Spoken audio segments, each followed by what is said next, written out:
জয় গুরু, জয় শ্রীকৃষ্ণের জয়। বিশ্বাস আর অবিশ্বাসের দোলাচলে আমাদের জীবন কেটে যায়। কেউ যদি দৃঢ়ভাবে তাকে বিশ্বাস করতে পারে, তবে তিনি সর্বদা সর্বত্র কিভাবে পদে পদে রক্ষা করেন তা আমরা শুনেছি শ্রী শ্যাম ঠাকুরের জীবনীতে। অঘটন আজও ঘটে বইটিতে শ্রী দিলীপ কুমার রায় যে সমস্ত ঘটনাগুলি বর্ণনা করেছেন, যে সমস্ত জীবনের কাহিনীগুলো বলেছেন, তার মধ্যে অমল এবং তারপর শ্রী শ্যাম ঠাকুর আর আজ শ্রী কৃষ্ণদাস। অমলের জীবনী একটানা রয়েছে, কিন্তু শ্রী শ্যাম ঠাকুরের জীবনী আমি অল্প অল্প করে শুনিয়েছি। ঠিক তেমনই কৃষ্ণদাসের জীবনীও অল্প অল্প করে শোনাবো আপনাদের। পরপর অবশ্যই থাকবে, আর প্লেলিস্ট দেওয়া রয়েছে অঘটন আজও ঘটে বলে। যারা শুনতে ইচ্ছুক তারা গিয়ে শুনে নেবেন ডেসক্রিপশন বক্স থেকে। তাহলে চলুন শুনে নিই কৃষ্ণদাসের জীবনী। ঝমাঝম, শোঁ শোঁ শোঁ, বোঁ শোঁ, আরও কত রকম ধ্বনির সমন্বয়ে গড়ে উঠল ঝড় বৃষ্টির অর্কেস্ট্রা। একেবারে আচমকা। অসিত তপতির দিকে চেয়ে হাসে। বিদেশে স্বদেশ তপতি, নিউ ইয়র্কে কালবৈশাখী, দেখেছ? তপতি অপ্রসন্ন দৃষ্টিতে ওদের হোটেলের বসবার ঘরের জানালার দিকে তাকিয়ে শুধু বলে, অসিত ওর সোফা ছেড়ে জানালার কাছে এসে আকাশের দিকে চেয়ে বলে, নয়, হুঁ। ইনি নন ক্ষণিকের অতিথি, এই কল্লোলিনী ঘনঘটা। আজ তোমার প্ল্যানেটোরিয়ামের আশা ছাড়ো। সঙ্গে সঙ্গে জানালার গায়ে ফটাফট শব্দ। তপতি লাফিয়ে জানালা খুলে বাইরের ব্যালকনি থেকে 3-4টে শিলা নিয়ে মহা উৎসাহে অসিতের সামনে ধরল। দেখো কি প্রকাণ্ড শিলা বটে, আমেরিকার যোগ্য। এমন সময় ক্রিং ক্রিং ক্রিং। তপতি উঠে দৌড় খুলেই, এ কি বারবারা, ইহানো দুর্যোগে? বারবারা ওভারকোট খুলে আলনায় রাখতে রাখতে বলে, না এসে পারলাম না দিদি, তবে কারণটা শুনলে হয়তো। তপতি ওকে বসাতে না বসাতে ফের ক্রিং ক্রিং ক্রিং। দৌড় খুলতেই কফি পরিবেশকের কফি নিয়ে ঢুকে একটি টিপয়ে রেখে প্রস্থান। তপতি বলল, বসো ভাই, ঠিক সময়ে এসেছ। আগে কফি খেয়ে একটু ঠান্ডা থুড়ি গরম হও, তারপর শুনবো কার মোহন বাঁশি তোমাকে এই ঝড় বৃষ্টিতে করল ঘর ছাড়া। বারবারা সোফায় আসীন হয়ে হাসি মুখে বলল, অজান্তে দৈববাণী করে ফেলেছেন দিদি। এ মেটাফার নয়, লার্জ অ্যাজ লাইফ। সত্যিই বাঁশি, তবে এটা নাস্তিক নিউ ইয়র্ক, বৈষ্ণব বৃন্দাবন নয়, এই যা ভরসা। বলে কফির পেয়ালায় থেকে থেকে চুমুক দিতে দিতে বারবারা বলল ওর বিচিত্র অভিজ্ঞতার কথা। ওর ফ্ল্যাটে শটান বিছানায় শুয়ে শুয়ে আবিষ্ট হয়ে পড়ছিল আর্নল্ডের লাইট অফ এশিয়া, যেখানে তিনি বলেছেন, veil after veil with lift, but there must be veil upon veil behind. এমন সময় শুনল পরিষ্কার বাঁশির আওয়াজ, অথচ মনে হলো না বাইরে থেকে আসছে, উঠছে যেন ওর নিজেরই মধ্যে থেকে। ও পরখ করতেই দোকানে আঙুল দিল। ও মা, তবু বাজছে সমানে। আর কি মিষ্টি যে, বলতে বলতে স্বর ওর কেঁপে উঠল। কিন্তু কি আশ্চর্য দিদি, শুনিনি সে সুর কোশমিন কালেও, অথচ মনে হলো যেন কত কালের চেনা। হয়তো দাদার কোনো গানের সুরে ভুলে যাওয়া সুরই বেজে উঠেছে, জানি না, বলতে পারি না। না, শুনুন, আমার কথা শেষ হয়নি। শুনতে শুনতে আমার কেমন যেন একটা আবেশ মতন বা ধ্যানই বলুন এসে গেল। আমি দেখলাম, স্পষ্ট দেখলাম দিদি, এই ঘরটি আর আপনারা 3 জন বসে ধ্যান করছেন। আপনারা দুজনে সোফাটায় পা মুড়ে বসে, আর একটি সুদর্শন লম্বা চওড়া যুবক ওই চেয়ারটিতে পা ঝুলিয়ে বসে রয়েছে। আপনারা কি 3 জনই মিলে সত্যিই ধ্যান করছিলেন দিদি? মানে ঘণ্টাখানেক আগে, তখন বেলা 3টে হবে। তপতি খুশি হয়ে বলল, করছিলাম। অসিত তপতির দিকে চেয়ে বলে, রুপার্টকে বলতে হবে, সে দূরদর্শনে বিশ্বাস করতে চায় না, বলে ওসব মনের ভুল। বারবারা বলল, রুপার্ট কে দিদি? তপতি বলে, একটি তার্কিক ছেলে, আটলান্টিক মান্থলি পত্রিকার সম্পাদকের সেক্রেটারি। প্রতি রবিবারে আমাদের সঙ্গে এসে ধ্যানে বসে। ধ্যানে ওর কিছু কিছু উপলব্ধিও হয়, কিন্তু একই এ যুগ, তার ওপর এ দেশ। দেখবার সময় ও দেখে অনেক কিছুই, কিন্তু তারপরেই ধরে মামুলি বিজ্ঞ সুর। এসব কি অটো সাজেশনস, না সাবকনসাস, না হ্যালিউসিনেশন, আরও কত কি গালভরা বৈজ্ঞানিক নাম, যার না আছে মাথা না মুন্ডু। বারবারা বলে, দেখে তবু অবিশ্বাস?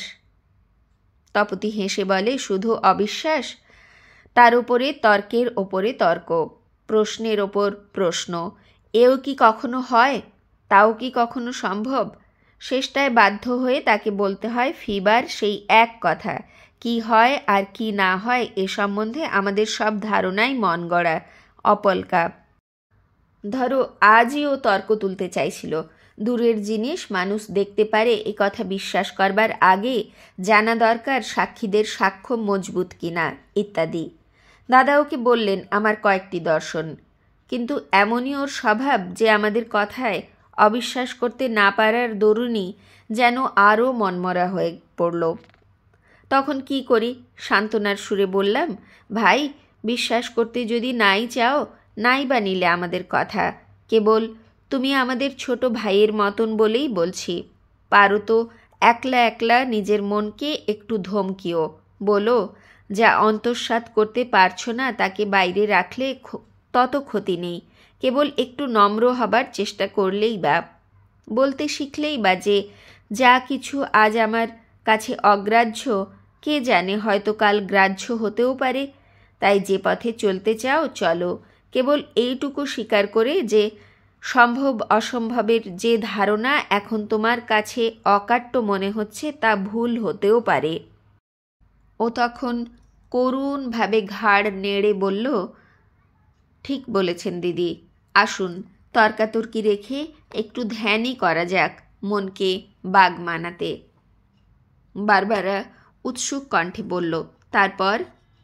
এবার অসিত কথা কইল। আমরা তিনজনে ফের ধ্যানে বসলাম। ঘণ্টাখানেক বাদে চোখ খুলতেই দেখি ওর মুখের চেহারাই বদলে গেছে। চোখ বোজা, ঠোঁটে মৃদু হাসি, আর দুগাল বেয়ে ধারা নামছে। একটু বাদে ও চোখ খুলে খানিকক্ষণ বিহ্বলের মতন চেয়ে রইল।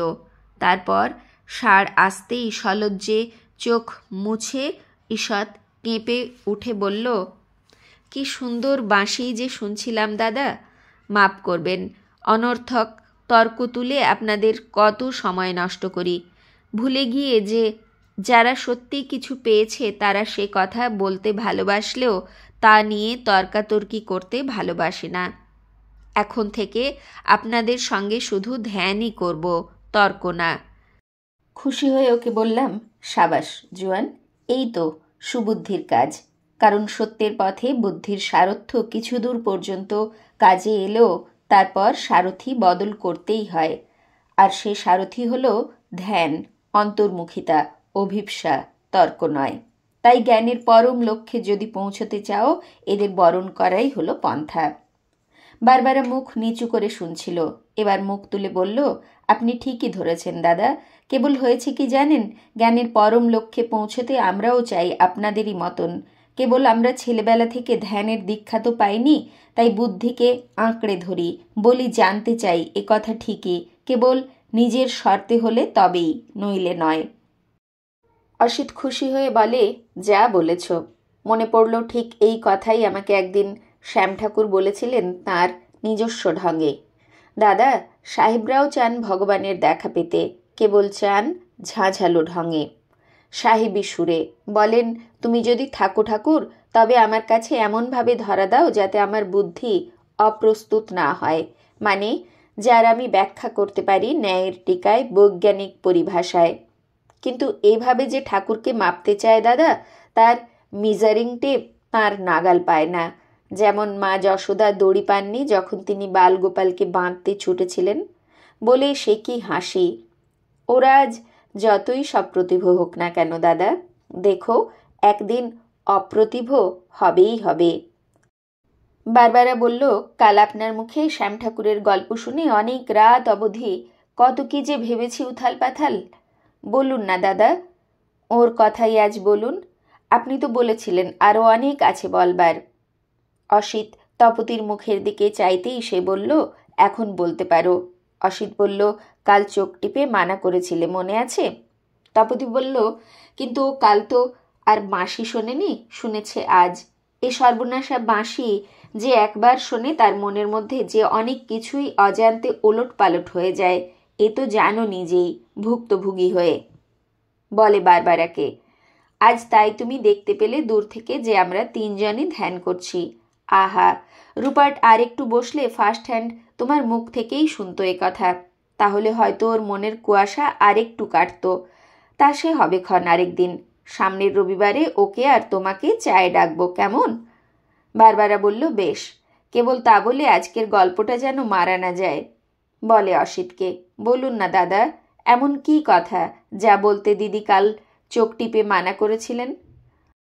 অসিত কফির পেয়ালায় শেষ চুমুক দিয়ে বলল, একটু বেশি অভাবনীয় কিনা তাই ভাবনা হয়। ও আমাকে প্রায়ই সাবধান করে দেয়, বলে এ ধরনের কথা এদেশে বেশি বলা ঠিক নয়। যে যতটুকু হজম করতে পারে তাকে তার থেকে বেশি পরিবেশন করলে তার কিকপেটের অম্লশূল হয়, যার ফলে বিশ্বাসের ফুসফুস সবল না হয়ে আরও দুর্বলই হয়ে আসে। বারবারা অনুযোগের সুরে বলে, কিন্তু এই ঘোর অবিচার দাদা, আপনাদের কথায় আমি কবে অবিশ্বাস করেছি শুনি? তপতি বলে, ভাই রাগ করো না, কিন্তু ভেবে বলো তো, আজ যা এত সহজে মেনে নিতে পারছো, মাসখানেক আগেও কি তাকে মঞ্জুর করতে পারতে সম্ভব বলে? বারবারা একটু চুপ করে থেকে বলে, তা বটে, কিন্তু বলেই অসিতকে বলে, তবু বলুন দাদা, আমি মঞ্জুর করব, কথা দিচ্ছি। অসিত হেসে বলল, এরপরে আর না করি কি করে? অসিত বলে, যে কাহিনীটি বলতে যাচ্ছিলাম সেটা একটু বেশি অভাবনীয় বলেই এত ৭-৫ ভাবা। তবে তুমি যখন কথা দিয়েছ যে রুপার্টের মতন জেরা করবে না, ভক্তিমতির মতন সজ্জনের সাক্ষ্য মঞ্জুর করবে, তখন বলি খুলে, শুনলেই বুঝবে কেন বলতে বাধছিল। বলেছি, শ্যাম ঠাকুর খাঁটি সাধু হওয়া সত্ত্বেও ঠিক মামুলি সাধু তিনি ছিলেন না, ছিলেন খানিকটা সেই জাতীয় জেদি মানুষ যাদের যাদের কি নাম দেব? হ্যাঁ, হয়েছে, অ্যাপোস্টল অ্যাপোস্টল, ওই কথাটাই খুঁজছিলাম। যারা মিল্টনের ভাষায় চান to justify the ways of god to man. কাজেই নানা সভায় নরম কথক হয়ে গিয়েও দেখতে দেখতে হয়ে দাঁড়াতেন গরম তার্কিক, ঢিলটি মারলে পাটকেলটি দিতেন ফিরিয়ে। যেদিনকার কাহিনী বলতে যাচ্ছি সেদিন তার এই তীরন্দাজ রূপটি, কিন্তু না, ভূমিকা রেখে গল্পের কোঠায়ই আসি। আমার এক জমিদার বন্ধু পুলিন সান্যাল কাশীতে গঙ্গার ধারে একটি বাড়ি কিনেছিল। হঠাৎ একদিন সকালে সে কোত্থেকে খবর পেয়ে আমাকে এসে এক সভায় পাকড়াও করল। সেখানে শ্যাম ঠাকুর কথকতা করছিলেন, প্রহ্লাদের কাহিনী শুনে ওর কি খেয়াল হলো, আমাকে বললে, পরশু জন্মাষ্টমী, জানিস তো যোগমায়া কি সাংঘাতিক ভক্তিমতী, তাই তাকে ৩ তলার ছাদে একটি মন্দির করে দিয়েছি। সে বিষম খুশি হবে যদি শ্যাম ঠাকুর সেখানে পরশু সকালবেলা জন্মাষ্টমীর একটা পাঠ মতন দেন। শ্রোতা থাকবো মাত্র আমরা 2 জন, থুড়ি তোকে নিয়ে 3। পাঠের পর অবশ্য মধ্যাহ্ন ভোজনটা আমার ওখানেই হবে। শ্যাম ঠাকুর শুনে হাসি মুখে বললেন, তা বেশ তো দাদা, ভজনের পর ভোজন, কার আর অসাধ হয়? পুলিন হেসে বলল, আমি কিন্তু একটা নাস্তিক গোছের মানুষ ঠাকুর, তবে আমার স্ত্রী এমনি দারুণ আস্তিকা যে হয়তো ক্ষতিপূরণ হয়ে যাবে। শ্যাম ঠাকুর পিট পিট জবাব দিলেন, এই তো চাই দাদা, বাঘের ঘরে ঘোগের বাসা। ধৃতরাষ্ট্রের ঘরণী গান্ধারী, নইলে মহাভারত জমবে কেন? শ্যাম ঠাকুর ঘণ্টাখানেক ধরে ভাগবতের নানা শ্লোকের ব্যাখ্যা করে যথাবিধি ফলাও করে তুললেন কৃষ্ণের জন্মকাহিনী। কারাগারে কিভাবে অতি মানবের জন্ম হলো, প্রথমে চতুর্ভুজ, পরে দ্বিভুজ, শেষে বাসুদেবের তাঁকে নিয়ে বেরিয়ে পড়া, রক্ষীদের হঠাৎ ঘুমিয়ে পড়া, যমুনার বুক চিরে পথ করে দেওয়া। তোমাকে তো বলেছি এই কাহিনী, তাই এসব কথার পুনরুক্তি আর করব না। পাঠ শেষ হলে পুলিনের স্ত্রী যোগমায়া জল ভরা চোখে শ্যাম ঠাকুরকে প্রণাম করে বলল, আহা, কি কথাই শোনালেন ঠাকুর, প্রাণ মন যেন জুড়িয়ে গেল। এমন সময় হঠাৎ পুলিন দুষ্টুমির সুরে বলল, বলেছিলাম না ঠাকুর, ওর সদ্গতি ঠেকায় কে? কেবল ভাবনা হয় আমার কি গতি হবে। এসব কথা শুনে যার কান মজলেও মন ভেজে না। শ্যাম ঠাকুর পাট পাট জবাব দিলেন, ভয় নেই, এখানে সতীর পুণ্যেই পতিতরে যাবেন তার আঁচল ধরে। কি বলো মা? ঘোর কলির সবই উল্টো। যোগমায়া হেসে উঠল। পুলিনের মুখ চোখ রাঙা হয়ে উঠল, স্ত্রীর সামনে অপ্রতিভ হয়ে। বলল, ঠাট্টা করলেন বটে ঠাকুর, কিন্তু ঠাট্টা রেখে একটু গম্ভীর হয়ে বলবেন কি, এ ধরনের আষাঢ়ে গল্প শুনে কারো কি সত্যি উপকার হয়? শ্যাম ঠাকুর বললেন, গুরুপাকে যে পেট রোগার বদহজম হয় সে কি বুঝতে পারে পুলিনবাবু? জোয়ান মানুষ কেমন করে ওই একই ভোজে দুর্বল হয়ে না পড়ে বল পায়? সর্বং বলবতাং পথ্যম। বলবানের পেটে সবই সুপথ্য। পুলিনের মুখ চোখের ভাব এ ব্যঙ্গে আরও বদলে গেল। বলল, সাদা প্রশ্নের বাঁকা উত্তর দিয়ে এভাবে জিত হয় না ঠাকুর। ও হলো হার মানারই সামিল। শ্যাম ঠাকুরও ছাড়বার পাত্র নন। বললেন মুচকি হেসে, হার জিতের খবর রাখেন জমিদার, দণ্ডমুণ্ডের কর্তা। আমি ছাপোষা মানুষ, মুখ্যু মানুষ, জানি দুটো ঠাকুরের কথা, যিনি হারতে হারতেও যেতেন। পুলিনের কেমন যেন রোখ চেপে গেল। যোগমায়ের ত্রস্ত চোখের দিকে না তাকিয়েই বলে বসল, ঠাকুরের জিতের খবর রাখেন হয়তো দিব্যচক্ষু সাধুরা, কিন্তু আমরা চর্মচক্ষে তো দেখি তিনি হেরেই মরছেন। ডিএল রায়ের একটি হাসির গান মনে পড়ে, যা তিনি লিখেছিলেন দিন দুনিয়ার চেহারা দেখে। আলোর চাইতে আঁধার বেশি, স্থলের চাইতে শূন্য, আর বস্তা বস্তা পাপের মধ্যে কতটুকু পুণ্য। শ্যাম ঠাকুর এবার সোজা হয়ে উঠে বসে একটু কেশে গলা সাফ করে বললেন, আমি এক জুয়াড়িকে জানতাম পুলিনবাবু। সে রেশ খেলে কেবলই মরবে হেরে, অথচ নেশার এমনই ফুসলানি যে সে যতই হারবে ততই রুখে উঠে বলবে, পরের বার এমন জেতাই জিতবে, এমন একটা ঘোড়ার ওপর বাজি ধরবে যে রাতারাতি আমির হবে। শেষ পর্যন্ত সে আমির হলো না, হলো ফকির। কিন্তু অবাক কাণ্ড, অমনি সে কাঁদুনি গাওয়া ধরল, ভগবান আমাকে না হারিয়ে জিতিয়ে দিতেও তো পারতেন। অর্থাৎ কিনা তার ফতুর হওয়ার জন্যও দায়ী ওই যত নষ্টের গোড়া ঠাকুরের বেদরদি ব্যবস্থা। এমনই হয় এ সংসারে হাজার হাজার লোকের। আমরা চোখ না চেয়ে চলে খানায় পড়ে হাত পা ভাঙব নিজের দুর্বুদ্ধিতে, অথচ দোষ চাপাবো ওই যত দোষ নন্দ ঘোষ ঠাকুরের স্কন্ধে। তিনি খট্টায় মখমল বিছিয়ে রাখেননি কেন? পুলিন এবার ঝাঁঝালো ব্যঙ্গের সুর ধরল, কিন্তু ঠাকুর যদি এতই কৃপাময় তবে হাজার হাজার লোকের মগজে চোখ না চেয়ে চলবার দুর্বুদ্ধি বা দিলেন কেন শুনি? ডুবতে ডুবতে কেউ বেঁচে গেলে আপনারা গদগদ হয়ে বলবেন, মরি মরি, ঠাকুরের কি কৃপা রে। অথচ কেউ গাড়ি চাপা পড়ে মরলে বলবেন, চোখ চেয়ে না চলার ফলেই ঘটল অপঘাত। ঠাকুর যদি সব জানতা তথা সব পারতা তবে অ্যাক্সিডেন্টের আগেই নিরীহ বেচারীদের একটু সাবধান করে দিলে কি হয়েছিল? শ্যাম ঠাকুর হঠাৎ ভালো মানুষই সুর ধরলেন। এ কথার উত্তর যারা জানে তাদের এক মুশকিল কি জানেন? মুশকিল এই যে তারা যা জানে তা অনিরীহ অগ্নিশর্মাদের কাছে প্রমাণ করতে পারে না। তাই আপনাকে কেমন করে বোঝাবো বলুন এই তত্ত্ব কথাটি, যে ঠাকুর সব পার্তা হয়েও অনেক কিছুই করেন না, করতে পারেন না বলে নয়, করতে চান না বলে। পুলিন বলল একটু সুর নামিয়ে, কিন্তু এ তো হলো অন্ধবিশ্বাসীর কথা ঠাকুর। যারা যা দেখে তার উল্টোটাকেই শিরোধার্য করে ঋষি বাক্য বলে। সাদা চোখে আমরা যদি দেখি সে হলো এই যে ঠাকুর অনেক কিছু পারেন না, যা পারলে শুধু আমাদের নয় তার উকিলদেরও একটু সুবিধে হতো। শ্যাম ঠাকুর হেসে বললেন, পাকা লোক হয়ে এমন কাঁচা কথা বলতে আছে পুলিনবাবু? আপনাদের বিজ্ঞান ঋষি দেখেন কি সাদা চোখে, না অঙ্কের চশমা পরে? দূরবীন অনুবীক্ষণে যা দেখা যায় সেসব কি সাদা চোখে দেখা যায় না বলে না মঞ্জুর হয়?